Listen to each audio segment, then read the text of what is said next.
வணக்கம். ஸ்ரீ செல்வ விநாயகர் ஆசியுடன் அனைத்து அன்பு உள்ளங்களுக்கும் என்றும் நலமுடன் வாழ்க பல்லாண்டு என இறைவனை கேட்டுக்கொண்டு உங்களுடன் பேசுவதில் பெரும் மகிழ்ச்சி கொள்கிறேன். நம்ம இப்போ தலைப்பு சனி வக்ர நிலை நம்ம ராசி மகர ராசிக்கு எப்படி இருக்குங்கிறத பற்றி.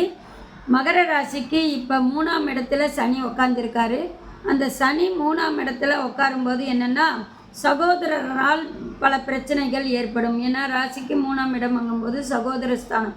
அந்த சகோதரஸ்தானத்தினாலோ உறவு ரீதியாகவோ ஏதோ ஒரு சொத்து பிரச்சனையோ இல்லை மனஸ்தாபங்களோ சின்ன சின்ன விஷயத்துக்காகவே கோவப்பட்டுக்கிட்டு பேசாமல் இருக்கிற மாதிரி ஒரு சூழ்நிலை வரும். அவங்களுக்குள்ளே நம்ம அடிச்சுக்கிட்டு ஆடுற மாதிரி ஒரு ப்ராப்ளம் இந்த மாதிரியெல்லாம் கொடுக்கும். சகோதர ஸ்தானங்கள் அவசரப்பட வேணாம். ஏதோ ஒன்று கோவப்பட்டு அவங்க பேசியிருந்தாலும் நீங்கள் கொஞ்சம் நிதானத்துக்கு வாங்க. ஏன்னா அவங்க பேசுகிறாங்கன்னு நீங்கள் பார்த்து பேசிட்டு நீங்கள் அதை மனஸ்தாபத்தை உண்டு பண்ணிக்காதீங்க.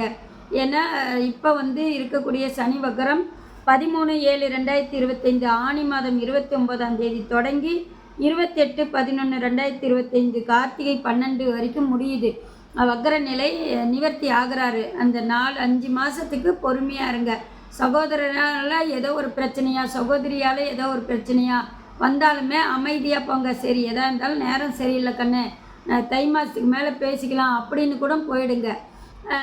அவங்க ஏதோ ஒன்று சகோதரியோ சகோதரனோ கேட்க வராங்க, இல்லை உதவி கேட்டு வராங்க அப்படின்னாலும் சரி கண்ணு இப்போதைக்கு சூழ்நிலை இல்லை, ஆனால் முயற்சி பண்ணுறேன் அப்படின்னு சொல்லுங்கள்.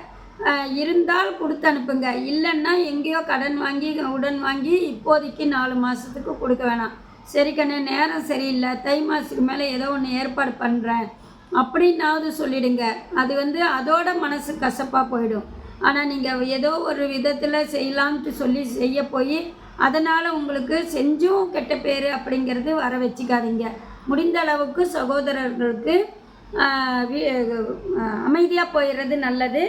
வணங்கும் தெய்வம் அப்படிங்கிறது மகுடீஸ்வரர். கொடுமுடியில் போய் சிவனை வணங்கிட்டு அங்கே உங்களுக்கு வில்வ மாலை போட்டு உங்களோட வயது விளக்கு நெய் தீபம் போட்டுட்டு வந்தால் உங்களுக்கு கெட்டது நடக்காமல் நல்லது, சகோதரரால் பாதிப்பு பகை ஆகாது, நல்லதே நடக்கும், நன்மை பிறக்கும்.